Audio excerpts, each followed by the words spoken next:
जय मां गुरुवर गुरुवर जय मां गुरुवर गुरुवर। हर पात्र अपनी महानता को लिए हुए है, सत्यता को लिए हुए है, काल परिस्थितियों के आधार पर किस प्रकार से कर्म कर रहा है, अच्छाई क्या है, बुराई क्या है, सत्य करने वाले की विजय किस प्रकार से होती है, सत्य की किस प्रकार से रक्षा करना चाहिए, एक परिवार का प्रेम क्या होता है, त्याग और बलिदान क्या होता है, मर्यादाएं क्या होती हैं, यह सब कुछ जहां समाहित है उसका ज्ञान समाज को नहीं दिया जा रहा। उसका समाज ज्ञान को दिया जा रहा होता तो कोई कभी न कहता कि सीता ने लक्ष्मण रेखा लांघ करके गलती की। समाज गौरवान्वित हो रहा होता कि हमारी माता सीता ने लक्ष्मण रेखा लांघ करके एक बहुत बड़ा प्रभावक कार्य किया था। और इस तरह की परिस्थिति आने पर सभी को लक्ष्मण रेखाओं को लांघ लेना चाहिए। अतः सत्य को समझो, सत्य पथ पर चलो, और उसकी नींव पड़ती है परिवार से।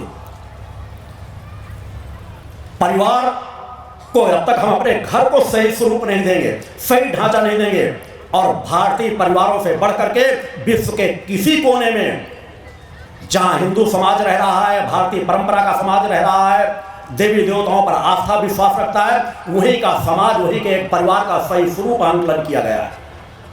मगर हम अपनी संस्कृति को भूल गए, पश्चिमी सभ्यताओं को हमने अपना लिया। हमें गौरवान्वित होना चाहिए, गर्व करना चाहिए अपनी संस्कृति पर, मगर आज वह जो एक बेडरूम की संस्कृति चल गई है वह समाज के पतन का मूल कारण है। बच्चा जन्म लेते ही जिस तरह के परिवेश, जिस तरह के वातावरण में रहेगा, माता पिता कहते हैं हमारे बच्चे हमारा कहना नहीं मानते। कहना क्यों नहीं मानते? क्योंकि आपकी चेतना तरंगों से, आपके स्पर्श से काफी कुछ दूर हो गए। एक बेडरूम पर पति पत्नी झूलते हैं, बच्चा जन्म लेने के बाद या तो दाई या आया या किसी न किसी बड़े बुजुर्गों के पास जो अपने शरीर को नहीं संभाल पाते उनके साथ रात्रि में लिटा दिया जाता है। जब तक ये एक बेडरूम की संस्कृति समाप्त नहीं होगी, आप बच्चों के जन्म के पहले कैसा जीवन जीते हैं ये आप जाने। मगर अगर एक प्रथम संतान की भी उत्पत्ति हो जाए तो माता पिता में से एक न एक को कम से कम 13-14 साल की उम्र तक, जब तक बच्चा स्वतंत्र अपने तरीके से परिपक्व नजर आने लगे, तब तक माता पिता में से एक को कम से कम अपने बच्चों के साथ अवश्य लेटना चाहिए। मगर बच्चों को अलग लिटाने की व्यवस्था कर दी जाती है। पति पत्नी के संबंधों का मैं विरोधी नहीं हूं, मगर हर एक चीज की यह मर्यादाओं का पाठ यदि आप नहीं सीख सकेंगे, चूंकि सब सत्य जानते हैं मगर कोई कहना नहीं चाहता। आपको पति पत्नी को कभी भी एक बिस्तर पर पूरी रात एक साथ लेटना अधर्म कहा गया है, पाप कहा गया है। आप घर परिवार की चर्चाओं के लिए, आपसी आत्मीयता के लिए घंटे 2 घंटे 8 घंटे आप अपने साथ एक साथ उठते बैठते हो, प्रेमपूर्ण वातावरण में आप वहां रहते हो, ये आपका धर्म कहा गया है। मगर मध्य रात से ब्रह्म मुहूर्त के क्षणों पर यदि पति पत्नी एक साथ लेटते हैं तो उसे अधर्म कहा गया है। अतः प्रयास करो, जिन बच्चों को तुम दूसरे रूम में लिटा देते हो वो बच्चे तुम्हारे साथ लेटना चाहते हैं, मगर उन्हें सुला करके, लोरी सुला करके, कुछ लोग तो अफीम तक खिला देते हैं अपने बच्चों को कि बच्चा रात भर जगाता तो कुछ नशा करा देते हैं बच्चों को और ले जाके दूसरे कमरे पे लिटा देंगे। जब तुम दूसरे कमरे पे बच्चों को लिटाते हो तो बड़े बुजुर्ग हो जाने पर आपको, अगर आपके बच्चे वृद्धाश्रम में भेजते हैं तो कुछ भी गलत नहीं करते। अतः यदि अपने आप को सुधारना है, इस कलिकाल को भगाना है, तो अपने सबसे पहले अपने परिवार का वैसा वातावरण, वैसा परिवेश दो। हमारी भारतीय संस्कृति में यही सब कुछ था कि बच्चे परिवार के सदस्य यह तक नहीं जानते थे कि हमारे माता पिता कब एक साथ रहते हैं, लेटते हैं, बैठते हैं, उठते हैं। आप तो बच्चों से कहा जाता है कि माता पिता के भी कमरे में जाओ तो दरवाजा खटखटा के अंदर प्रवेश करो।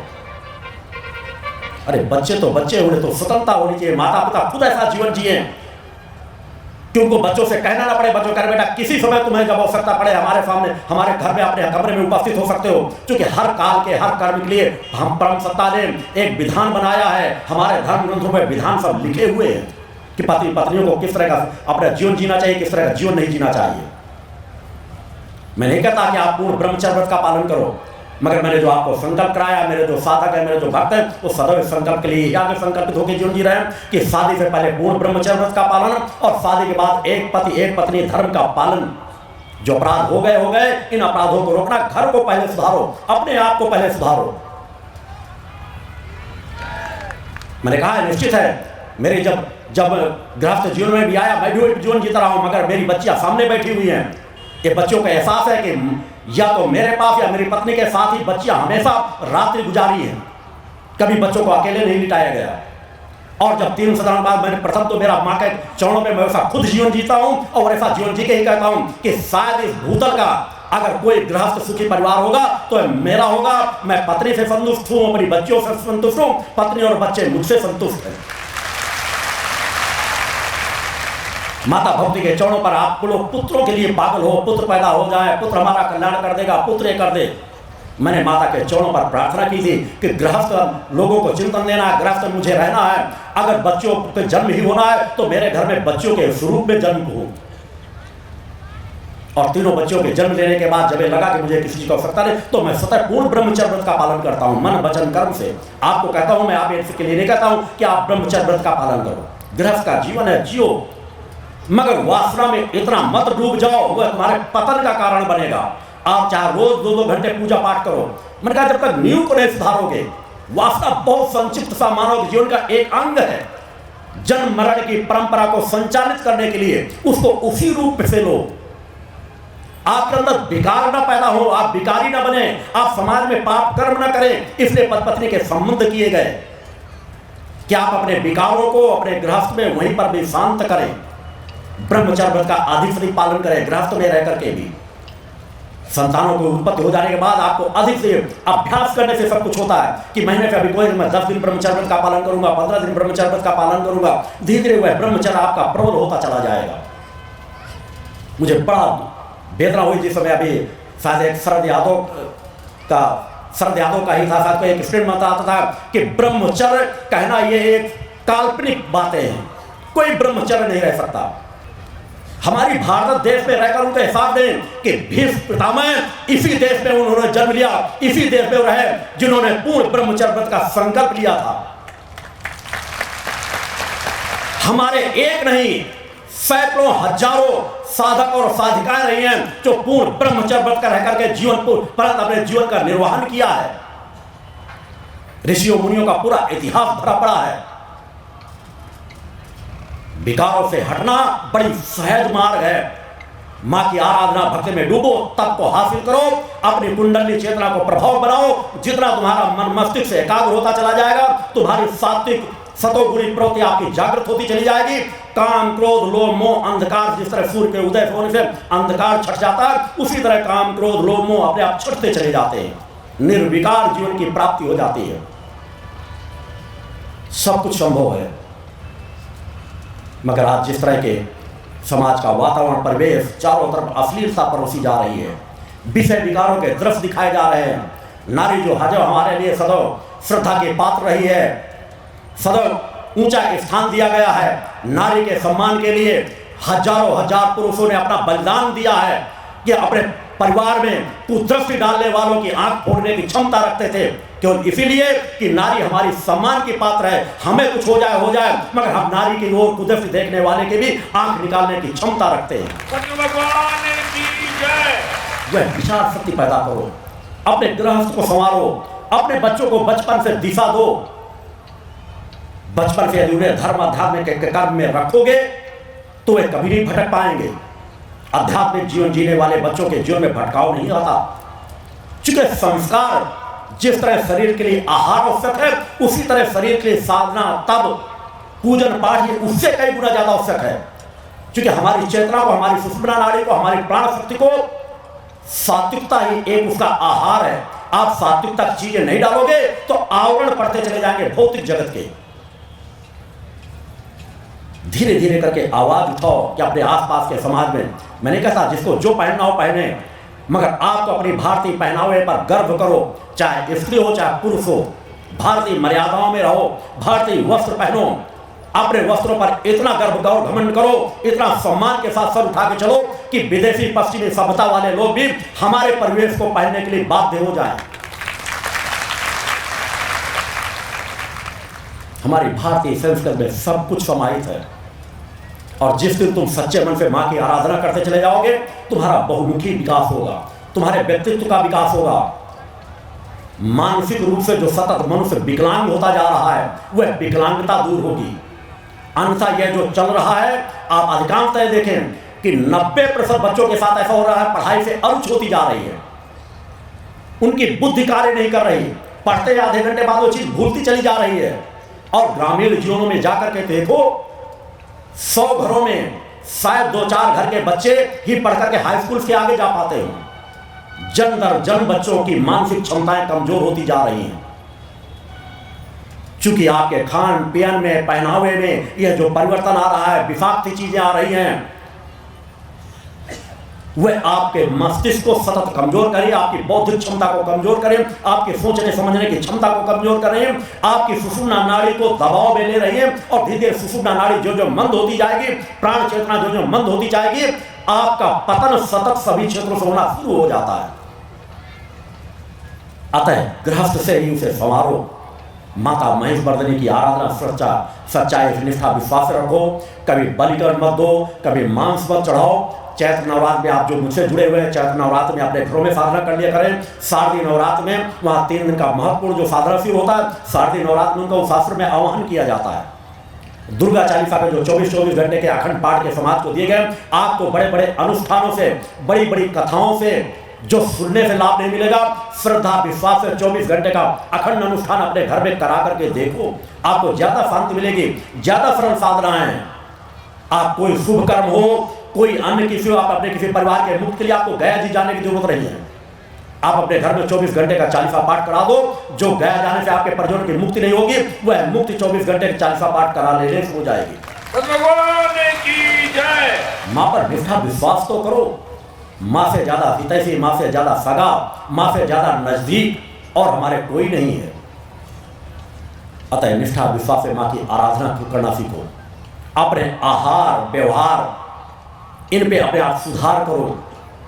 आहार व्यवहार कर्म जब हमारे सुधरना शुरू हो जाते हैं, तो हम सही पथ पे चलना शुरू कर देते हैं, हमारा मस्तिष्क सही दिशा में कार्य करता है, और मन पर हमारी पकड़ होने लगती है। मन पर बुद्धि की पकड़ हासिल करो, मन को स्वतंत्र मत छोड़ो। मन पर अंकुश होना नितांत आवश्यक है। विचार भटकेंगे, मगर अभ्यास करते करते जब भी निरर्थक विचार आए, निगेटिव विचार आए, तो उन्हें वहां से रोक करके सही विचारधारा में लगाने का प्रयास करो। साधकों की कुछ समस्याएं होती है, उस बिंदु पर भी आज प्रकाश डालना चाहूंगा, जिसके विषय में अधिकांशतः लोग अज्ञानता के शिकार हैं। जितनी कुंडली चेतना जागृत होने की जितनी पुस्तकें लिखी हुई हैं, 99% पुस्तकों के आधार पर चलकर कोई व्यक्ति अपने मूलाधार चक्र को भी जागृत नहीं कर सकता। जो कि राइटरों ने अपनी रॉयल्टी प्राप्त करने के लिए एक के बाद 4 पुस्तकों को पढ़ी और एक नई पुस्तक तैयार कर देते हैं। प्रैक्टिकल में किस तरह से आगे बढ़ा जाता है, इसका उनको ज्ञान ही नहीं है। मैं प्रथम मूलाधार चक्र की प्रथम स्थिति का, अगर आपको इन चीजों प्रथम चीज, तो जब भी वास्तव में अगर आप कुंडली चेतना की साधना करना चाहते हैं, ध्यान और समाधि की ओर बढ़ना चाहते हैं, तो आपको सबसे पहले आज्ञा चक्र को माध्यम बनाना पड़ेगा। आज्ञा चक्र मूल राजा चक्र है, उसको माध्यम बनाएं। आपको ध्यान लगाने की जरूरत नहीं मूलाधार में, स्वाधिष्ठान में, अनाहत चक्र में, विशुद्ध चक्र में। आपके इन चक्रों में क्या हो रहा है उसको केवल महसूस करने की जरूरत है। और अगर आप इन्हीं चक्रों में ध्यान को स्थापित करके बैठ जाएंगे, तो कभी भी आपकी चेतना ऊर्ध्वगामी नहीं हो पाएगी। आपके इन चक्रों में क्या हलचल होती है, इसको आज्ञा चक्र से महसूस करो। आज्ञा चक्र राजा चक्र है, और राजा यदि हमारी पकड़ में आ जाए, या राजा समान हमारी चेतना खुद कार्य करने लगे, आज्ञा चक्र पर हमारी पकड़ आ जाए, तो सभी चक्रों को हम अपने तरीके से मोड़ सकते हैं। चक्र हमें पतन के मार्ग पर नहीं ले जाएंगे। नहीं, चक्रों के विकार भौतिक जगत के विकारों से भी बड़े विकार होते हैं। साधक साधना करके भी आगे जाके भटक जाता है, यदि उसे सही ज्ञान नहीं होता। आज्ञा चक्र को माध्यम बनाओ। मूलाधार चक्र जब आपका जागृत होता है, प्रथम स्थिति पर पूर्ण कुंडली चेतना जागृत करने की एक अलग स्थिति है, हल्की स्थिरकर भी होने लगती है, तो धर्म अध्यात्म पे आपकी आस्था विश्वास दृढ़ होने लगता है। आपके धार्मिक क्रमों में आपका लगाव बढ़ने लगेगा। धर्म पे आपकी रुचि बढ़ने लगेगी, धर्म को जानने की रुचि बढ़ेगी। मगर जो ही थोड़ा सा उसके आगे चलते हो, विकार का चक्र है, वासना का चक्र है। स्वाधिष्ठान चक्र में आते ही आपका मन मस्तिष्क इतना विकारों से भर जाएगा कि यदि आपको अपने गुरु पर विश्वास नहीं है, अपने इष्ट पर विश्वास नहीं है, तो आपका विकारों की ओर जीवन घूमता चला जाएगा। यहां तक कि साधकों के प्रथम चरण पर बढ़ने पर अपने देवी देवताओं और गुरुजनों के प्रति भी वासनात्मक विचार आने लगते हैं। ऐसे विचार आते ही कई बार साधक अपनी साधनाओं को छोड़ देते हैं। उन्हें लगता है शायद हम कोई पाप कर्म कर रहे हैं। देवी देवताओं की छवियों की तरफ से निगाहें मोड़ करके नीचे झुका लेते हैं। आपको चैतन्य होकर सदैव रहने की जरूरत है। इन विषम परिस्थितियों में यदि ऐसा आ रहा है तो केवल अपने यदि चेतनावान गुरु है तो उसका स्मरण करने की जरूरत है। माँ की जो छवियां उनमें और स्मरण करने की जरूरत है। आप कभी अपने सर को झुकाए नहीं, मन को धीरे धीरे बदलने का प्रयास करें, अपने साधना को बराबर जारी रखें। यह सहज प्रक्रिया है। ऐसा वातावरण हर साधक के जीवन में अवश्य आता है। आवश्यकता को समय मन मस्तिष्क को एकाग्र करें। माँ को माँ के रूप में बार बार अपने चिंतनों में लें। शक्तियों को, जिन देवी देवताओं की आराधना शक्तियों के चिंतन में लें।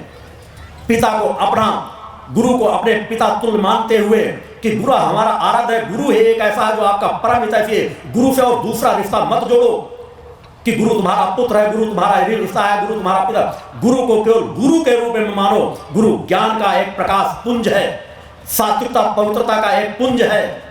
वह भाव आपके मन मस्तिष्क पर रहकर जब आप गुरु की आराधना करोगे, गुरु का ध्यान स्मरण चिंतन करोगे, गुरु मंत्र का जाप करोगे, आपके विकार धीरे धीरे दबते चले जाएंगे और वहीं फिर चेतना शक्ति आपके स्वाधिष्ठान चक्र की ओर बढ़ती चली जाएगी। विस्तार का चिंतन है पथ का पुस्तकों के माध्यम से। या किसी साधक को मैंने संकेत दिया है, किसी साधकों के कभी ऐसे चक्रों की परिस्थितियां आए तो कभी भी सिद्धाश्रम में आकर के मुझसे मार्गदर्शन प्राप्त कर सकते हैं कि इन क्षणों पर हमें क्या करना चाहिए। हमारे अंदर सब कुछ समाहित है। आवश्यकता है निष्ठा विश्वास उस मार्ग में चलो। देवी देवताओं के नाम पर बलि मत दो, नशे मान से मुक्त रहो, भ्रष्टाचार से मुक्त रहो। परोपकार से बड़ा कोई धर्म नहीं है। दूसरों का उपकार करना सीखो, दीन दुखियों की मदद करना सीखो। परम सत्ता ने जो सामर्थ्य तुम्हें दी है, तुम यदि परम सत्ता से और पाना चाहते हो तो जो कुछ है उसका अगर उपयोग नहीं करते हो तो परम सत्ता से कभी आगे की प्राप्ति भी नहीं कर सकते। अतः जितनी सामर्थ्य आती जाए उतनी समाज में बांटते चलो। ज्ञान बांटने से कभी कम नहीं होता। परोपकार से आपकी साधनात्मक क्षमता बढ़ती चली जाएगी। जाति भेद छुआछूत से बिल्कुल ऊपर उठ जाओ। यदि वास्तव में तुम माँ की आराधना करना चाहते हो, माँ के भक्त बनना चाहते हो, तो जिस तरह बलि प्रथा देवी देवताओं के नाम पे बलि एक अपराध है, उसी तरह मानवता के बीच में जातीयता का भाव लेना एक सबसे बड़ा अपराध है। क्योंकि आप सभी उसी परम सत्ता के अंश हो। आप उस परम सत्ता के अंश हो। आप आज इस परिवार में आपने जन्म ले लिया, इस जात में जन्म ले लिया, कल को किसी दूसरी जात में जन्म ले सकते हो। अतः अपने लिए ही खाई मत खोदो। यदि वो खाई खुदी हुई जातीयता की, छुआछूत की, तो उन खाइयों को पाटो कि कल को आपकी खोदी हुई खाई में कहीं आप ही न गिरो। कि जिस समाज का, जिस जात का आप विरोध कर रहे हो, कल को उसी जात में अगर आपने जन्म ले लिया तो वही आपके लिए उल्टा खड़ा हो जाएगा कि जिसका आपने विरोध करते रहे, वहीं पर जाके आप जन्म लिया, वही वातावरण आपका के सामने, उस वातावरण परिस्थितियों से आपको गुजरना पड़ेगा। अतः जातीयता छुआछूत की खाई को समाप्त करो। सब कुछ संभव है। मैंने भी ब्राह्मण परिवार में जन्म लेकर के बचपन से आज तक की यात्रा में उत्तर प्रदेश में जहां जन्मो जहां छुआछूत को बहुत ज्यादा महत्व दिया जाता है। मैंने अपने घर से विरोध प्रारंभ किया, घर से उस चीज की शुरुआत की। और बचपन से जब से मैंने होश संभाला तब से आज तक की घटना का कोई एक उदाहरण नहीं दे सकता कि मैंने कभी जातीयता, कभी छुआछूत को मैंने महत्व दिया हो। मेरा धर्म तो कभी नष्ट नहीं हुआ, मेरी साधना तो कभी नष्ट नहीं हुई। मैं सभी जाति धर्म संप्रदाय का बनाया हुआ छुआ हुआ भोजन कर लेता हूँ। सभी को अपने नजदीक आके स्पर्श करने का मौका देता हूँ। आज तक मेरा कोई धर्म नष्ट नहीं हुआ, आज तक मेरी कोई साधनाएं नष्ट नहीं हुई, बल्कि माँ की कृपा और ज्यादा ही प्राप्त हुई है। अतः आप लोग भी सच्चे यदि माँ के भक्त बनना चाहते हो तो अपने स्वभाव में परिवर्तन करो। किसी दूसरे से अपेक्षा मत करो कि दूसरा आकर के आपका कल्याण कर जाएगा, दूसरा आकर के इस कलिकाल को मिटा देगा। सब ऐसा प्रवेश कि वो अपने आप में ही जीवन जी रहे हैं। अधिकारी हो, राजनेता हो, ये भ्रष्टता की चरम सीमाओं पे चले गए हैं। इनकी सोच नीचे नहीं आ सकती।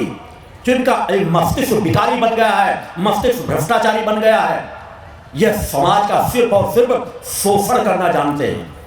समाज दीन दुखियों में क्या दुख तकलीफें हो रही हैं, इस पर उनकी निगाहें जाएंगी भी नहीं। मानवता के लिए तड़प रही, कराई रही, उनको कभी एहसास ही नहीं होगा। उनको केवल अपनी जेबें भरने में समय लगता है। केवल इसी ग्राउंड में देख ले मेरे पीछे, इस पर जब भी आपको समय मिले तो इस पंडाल के पीछे जाके देखना कि गेहूं के कितने बोरे, अनाज के कितने बोरे सड़ रहे हैं। किसकी जिम्मेदारी है? क्या इस जिले में कोई नेता नहीं है? क्या इस जिले के कोई मंत्री नहीं है?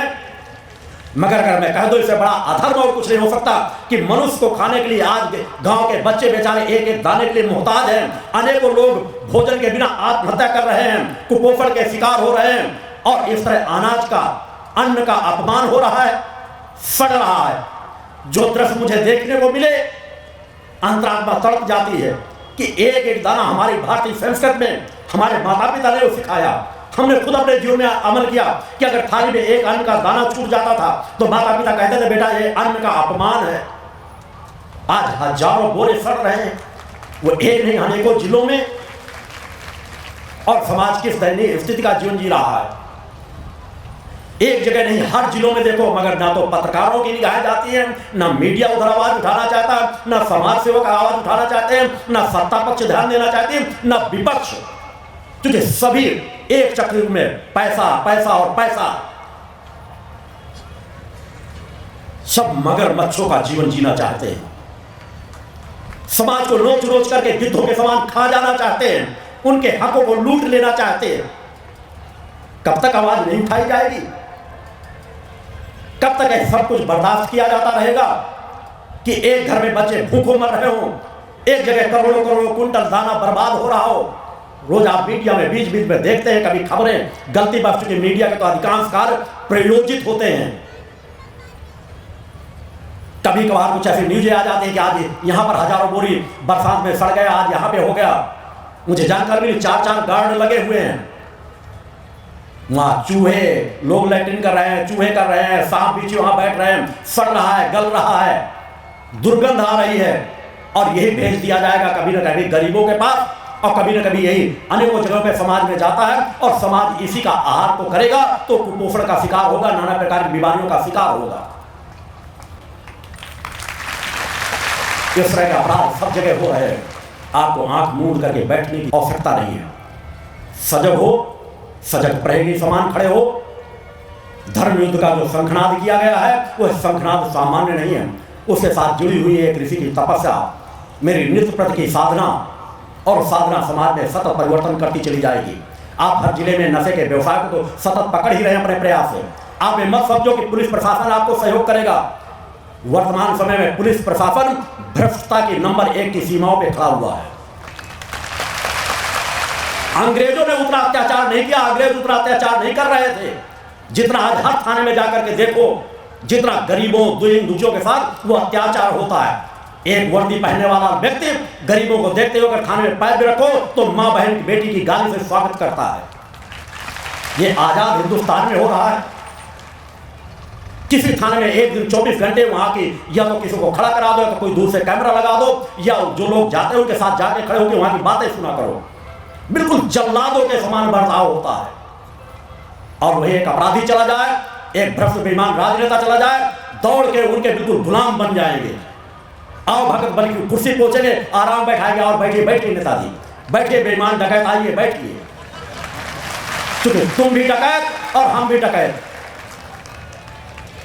यह गठजोड़ सामान्य तौर पर नहीं टूटेगा, इसको आवाजें उठा के, आंदोलन उठा के नहीं तोड़ा जा सकेगा। इसको सतत अपने आप को, शक्ति को जागृत करो। हमको अपने बच्चों को सही दिशा देना है, बच्चों के पाठ पढ़ाना है कि तुम इन पदों पे जाना तो कभी भ्रष्टाचार मत करना। हमें वक्त लगेगा, हमें उन भ्रष्ट राजनेताओं को धरातल पे ला करके पटकना पड़ेगा। उनके लिए वोट बैंक, वोट शक्ति हमारी सब बड़ी शक्ति है कि हम ऐसे राजनेताओं को वोट मत दें जो राजनेता इन चीजों पर विचार नहीं कर रहे, सोच नहीं रहे। या देवी सर्वभूतेषु शक्ति रूपेण संस्थिता, नमस्तस्यै नमस्तस्यै नमस्तस्यै नमो नमः। पंच ज्योति शक्ति तीर्थ सिद्धाश्रम, मां की कृपा और गुरुदेव की अमृतवाणी का पावन संगम। एक ऐसी पवित्र भूमि जहां मां भगवती की ज्योति हर दिल को रोशन करती है, जहां परमहंस योगीराज श्री शक्तिपुत्र जी महाराज के चरणों में बैठकर हर मन की पुकार सुनी जाती है। पंच ज्योति शक्ति तीर्थ सिद्धाश्रम, जहां हर कदम पर साधना, हर सांस में भक्ति और हर पल में जन कल्याण की सुगंध बिखरती है। आओ इस अलौकिक यात्रा में शामिल हो और देखो कैसे एक आश्रम ने करोड़ों जीवन को बदला। युगवंदनीय धर्म सम्राट, युग चेतना पुरुष सद्गुरुदेव परमहंस योगीराज श्री शक्तिपुत्र जी महाराज के पावन चरणों में कोटि कोटि नमन, वंदन और प्रणाम। उनकी कृपा से एक ऐसी पवित्र स्थली का सृजन हुआ जो तप, योग, ध्यान और साधना का स्वर्णिम केंद्र है। यह है मध्य प्रदेश के शहडोल जिले की ब्योहारी तहसील में बसा पंचज्योति शक्ति तीर्थ सिद्धाश्रम, जिसकी नींव परम पूज्य गुरुवर्श्री ने 23 जनवरी 1997 को रखी। तब से यहाँ मां भगवती की अखंड ज्योति जल रही है और 15 अप्रैल 1997 से श्री दुर्गा चालीसा का अखंड पाठ अनंत काल तक जन जन के कल्याण के लिए गूंज रहा है। हर सुबह और हर शाम जब सूरज की किरणें और चांद की चांदनी सिद्धाश्रम को चूमती हैं, तब परम पूज्य गुरुदेव जी माता भगवती आदिशक्ति जगत जननी दुर्गा जी सहित सभी देवी देवताओं और सहायक शक्तियों की आरती करते हैं। इस पावन बेला में भक्तों के हृदय मां की भक्ति में डूब जाते हैं। मूल ध्वज साधना मंदिर में भी रोज सुबह शाम होने वाली आरती में भक्तों का समूह उमड़ता है। यहाँ हर मन की पीड़ा मिटती है, हर शरीर को शांति मिलती है और हर आत्मा को सुख, शांति व समृद्धि का आशीर्वाद प्राप्त होता है। परम पूज्य गुरुदेव की कृपा ऐसी कि वे रोज सुबह और शाम भक्तों से निःशुल्क मिलते हैं। मां के भक्त और गुरुदेव के शिष्य अपने मन की बात उनके चरणों में रखते हैं और बदले में समाधान व आशीर्वाद पाते हैं। अब तक 1 करोड़ से ज्यादा भक्त गुरुदेव से मिलकर उनके मार्गदर्शन से जीवन की राह पा चुके हैं। गुरुदेव की वाणी ऐसी कि सुनते ही मन में संकल्प जागता है। उनके आशीर्वाद से करोड़ों लोग नशे और मांसाहार से मुक्त होकर चरित्रवान और चेतनावान जीवन जी रहे हैं। हर दिन सैकड़ों लोग नशा छोड़ने की प्रेरणा लेने सिद्धाश्रम धाम पहुंचते हैं। पूज्य गुरुदेव के 20 लाख से अधिक दीक्षा प्राप्त शिष्य आज के अधर्म और अन्याय के दौर में भी मां की ज्योति से अपने घरों को आलोकित करते हैं। वे साधनात्मक जीवन जीते हुए आत्म कल्याण और जन कल्याण के पथ पर चल रहे हैं। क्या यह चमत्कार नहीं? सिद्धाश्रम धाम में पिछले 28 वर्षों से मां अन्नपूर्णा भंडारा चल रहा है, जहां सुबह शाम हजारों भक्तों को स्वादिष्ट और पवित्र भोजन मिलता है। और सुनो, यहाँ ठहरने की व्यवस्था भी पूरी तरह निःशुल्क है। क्या ऐसी जगह कहीं और मिलेगी जहां हर सुविधा मां की कृपा से मुफ्त हो? सिद्धाश्रम धाम की पावन सरिता के तट पर बनी त्रिशक्ति गौशाला देखकर भक्तों का मन आनंद से भर जाता है। हर महीने शुक्ल पक्ष की अष्टमी को गौ सेवा समर्पण दिवस मनाया जाता है, जब परम पूज्य गुरुदेव और पूजनीय शक्तिमयी माता जी अपने हाथों से गायों को रोटी खिलाते हैं। यह दृश्य देखकर हर भक्त का हृदय गदगद हो उठता है। गौशाला के पास ही स्वामी श्री राम प्रसाद आश्रम जी महाराज की समाधि मन को शांति देती है और पास ही दानवीर गुफा स्थल हर किसी को असीम शांति का अनुभव कराता है। हर साल शारदीय नवरात्र में सिद्धाश्रम धाम में शक्ति चेतना जनजागरण शिविर का भव्य आयोजन होता है। लाखों भक्त यहाँ योग, ध्यान और साधना सीखते हैं, गुरुदेव के चेतनात्मक चिंतन को सुनते हैं और मां की अलौकिक आरती का आनंद लेते हैं। मां की कृपा और गुरुदेव का आशीर्वाद पाकर हर भक्त धन्य हो उठता है। 23 जनवरी सिद्धाश्रम स्थापना दिवस एक और पावन अवसर है। इस दिन अखिल भारतीय सिद्धाश्रम दौड़ प्रतियोगिता, योग भारती सामूहिक विवाह और शाम को सुर संध्या व कवि सम्मेलन का आयोजन होता है। क्या मजा है जब भक्ति और संस्कृति का ऐसा संगम देखने को मिलता है। सिद्धाश्रम धाम का जनसंपर्क कार्यालय हर जानकारी का खजाना है। यहाँ से मासिक सिद्धाश्रम पत्रिका और साप्ताहिक संकल्प शक्ति अखबार मिलता है, जिसमें गुरुदेव की ऋषिवाणी और प्रेरक लेख पढ़ने को मिलते हैं। और हाँ, यहाँ माँ के प्रसाद के रूप में शक्ति जल भी निःशुल्क मिलता है। इस शक्ति जल ने करोड़ों लोगों को नशे और बीमारियों से मुक्त कर चेतनात्मक ऊर्जा दी है। क्या यह माँ की कृपा नहीं? जनकल्याण का एक और अनुपम उदाहरण है निःशुल्क वस्त्र सहायता केंद्र, जहां लाखों जरूरतमंदों को कपड़े दिए गए हैं। यह सिलसिला आज भी अनवरत चल रहा है। सिद्धाश्रम धाम में पौधारोपण का भी बड़ा काम होता है। परम पूज्य गुरुदेव जी महाराज एवं पूजनीय शक्तिमयी माता जी स्वयं समय समय पर पौधारोपण करके पर्यावरण को बढ़ावा देते हैं। सिद्धाश्रम धाम में अनेक प्रकार के फल, फूल और औषधियों के हजारों पेड़ों की हरियाली देखकर मन प्रसन्न हो जाता है। सिद्धाश्रम धाम में विभिन्न प्रकार की हरी सब्जियां उगाई जाती हैं, जो निःशुल्क चल रहे मां अन्नपूर्णा भंडारे में प्रयोग की जाती है। परम पूज्य गुरुदेव जी ने मानवता, धर्म रक्षा और राष्ट्र रक्षा के लिए 3 धाराएं बनाई हैं। भगवती मानव कल्याण संगठन, पंचज्योति शक्ति तीर्थ सिद्धाश्रम और भारतीय शक्ति चेतना पार्टी 15 मार्च 1995 को बने। भगवती मानव कल्याण संगठन के 1 लाख से ज्यादा कार्यकर्ता नशा मुक्त, चरित्रवान और परोपकारी समाज बनाने में जुटे हैं। संगठन का नशा विरोधी आंदोलन इतना प्रभावी है कि पिछले कुछ सालों में 2000 से ज्यादा अवैध शराब माफियाओं पर कार्रवाई हुई। संगठन के समर्पित और कर्मठ कार्यकर्ता दिन रात इस मिशन में लगे हैं। Siddhashram Ayurveda and food products के जरिए शुद्ध दवाएं और खाद्य पदार्थ बनाए जाते हैं। इन्हें लेने या व्यापार के लिए एजेंसी पाने के इच्छुक लोग संपर्क कर सकते हैं। आओ सिद्धाश्रम की इस पावन यात्रा का हिस्सा बनो। यहाँ माँ का अखंड गुणगान सुनो, साधना में डूबो और परम पूज्य गुरुदेव के दर्शन कर जीवन को धन्य करो। भगवती मानव कल्याण संगठन तुम्हें मानवता, धर्म और राष्ट्र की सेवा में शामिल होने का सादर न्योता देता है। जय माता की, जय गुरुवर की। जय मां, जय मां, गुरुवर, गुरुवर, जय मां, जय मां।